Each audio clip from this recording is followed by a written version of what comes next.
The diner was alive with its usual symphony of clinking silverware, muttered conversations, and the faint hum of an old jukebox that never seemed to play the same tune twice. The smell of bacon grease and freshly brewed coffee lingered thick in the air, curling into every corner of the cramped roadside stop. The door swung open, the bell above it chiming lightly, and for a moment, heads turned in that small town way people always do when someone new walks in. Rolling across the threshold came a man in a wheelchair. He wasn't hunched or timid. His shoulders were square, his posture erect, his jaw sharp and disciplined. He moved with quiet confidence, each push of the wheel steady and controlled. Draped across his chest was a simple jacket, worn but clean, with a patch embroidered on the left side, F-16 Fighting Falcon, USAF. Two bikers at the counter noticed instantly, and their chuckles came quick. They were the type who thrived on being the loudest in the room, leather vests heavy with patches of their own, long hair pulled back under bandanas, boots scuffed from the road. One nudged the other with his elbow, smirking as he tilted his chin toward the man in the chair. His voice was pitched deliberately to carry across the room. Well, looks like Maverick forgot his wings, he sneered.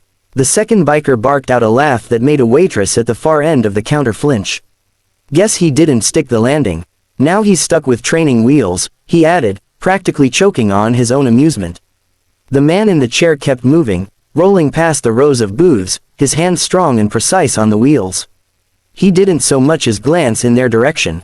His face remained calm, though his eyes were like steel, cold, unreadable, but alive with something deeper. He chose an empty booth in the corner and maneuvered himself into place with practiced ease, folding his hands on the table as if the world around him hadn't shifted. The bikers weren't done. One scraped his stool back and swaggered across the floor, towering over the seated pilot. His leather vest creaked with each step, chains hanging loosely from his waist. He leaned forward, his shadow falling across the table. So what's it like, hotshot? Going from the fastest bird in the sky to, well, this. He gestured at the chair with a mocking grin. Must sting real bad. The second biker nearly fell off his stool laughing, banging the counter with his fist as though the insult were a punchline worthy of a crowd. The diner, however, had grown stiff and silent.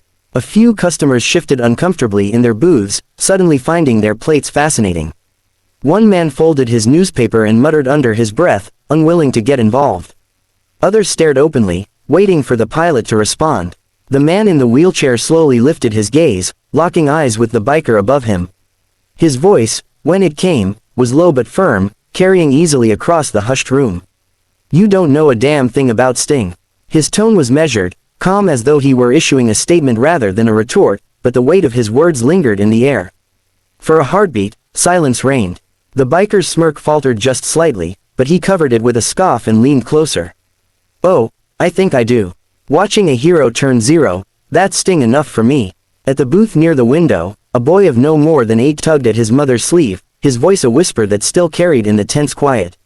Mom, that's a real pilot, isn't it? He's got the patch. His mother shushed him quickly, glancing nervously at the bikers, but the pilot had heard.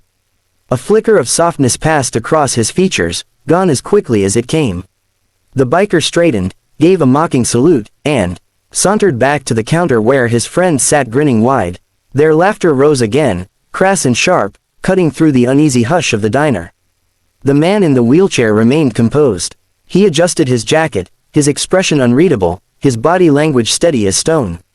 He didn't need to fight back with words, didn't need to dignify their cruelty with anger.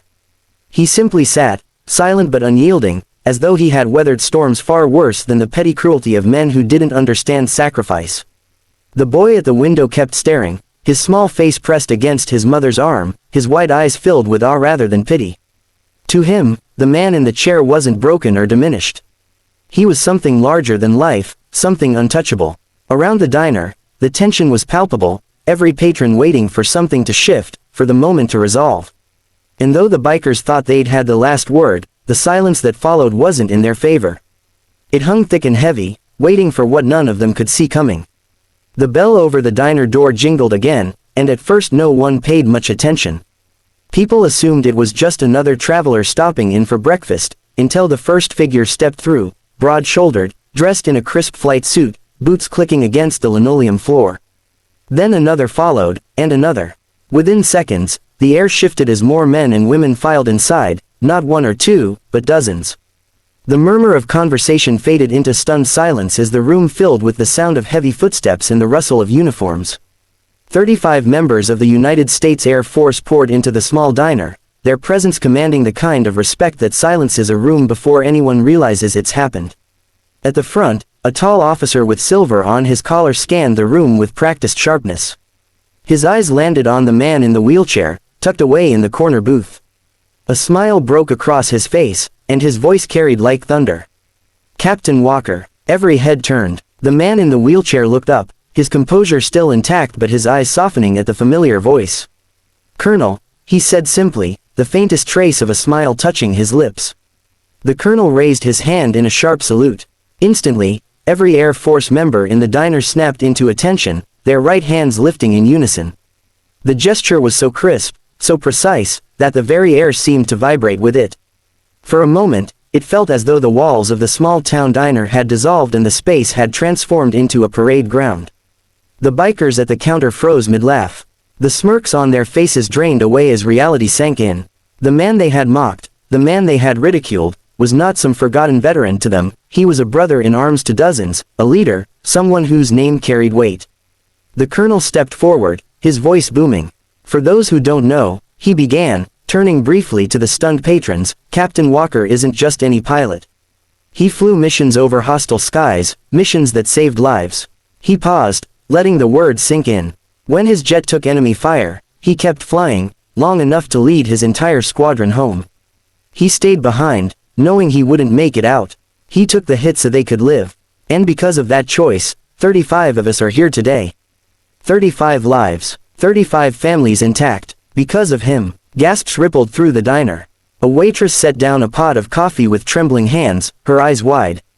A man at a booth near the window straightened, suddenly aware he was in the presence of something extraordinary. The young boy who had noticed Walker earlier now stood tall on his seat, his mouth open in awe. The bikers shifted uneasily, their bravado shattered. One opened his mouth, as if to stammer an excuse, but the colonel's gaze snapped toward them, cold and hard. "Mocking a man who gave his legs for your freedom? That's cowardice. You walk this ground because men like him were willing to bleed for it." His words hung in the air, heavy as stone. No one spoke, no one dared. The bikers dropped their eyes, their earlier laughter now a memory burned away by shame. They slipped off their stools, muttering something under their breath, and edged toward the door. The sound of their boots was too loud against the quiet, their departure as small and pitiful as their mockery had been loud. They left without another word, the bell over the door jangling one last time as it shut behind them. The atmosphere shifted again, but this time it was warm, charged with admiration and respect. The Air Force men and women crowded around Walker's booth, shaking his hand, clapping his back, speaking his name like it was a badge of honor. The pilot accepted their gestures quietly, nodding here and there, his eyes carrying gratitude but never boasting. The boy at the booth could no longer contain himself. He stood high on the seat, cupped his hands around his mouth, and shouted, "You're a hero."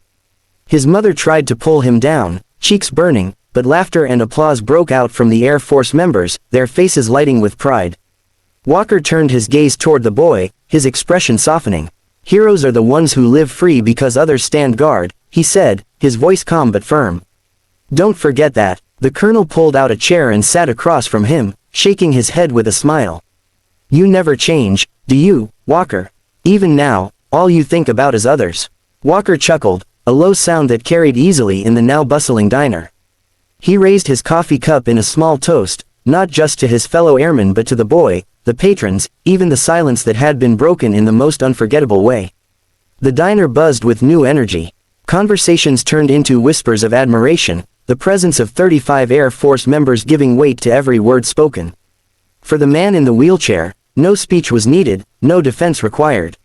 His brothers and sisters had spoken for him, their presence alone silencing every doubt, every cruel word. And as the laughter of his comrades filled the air, Captain Walker allowed himself the rarest of moments, a smile that reached his eyes.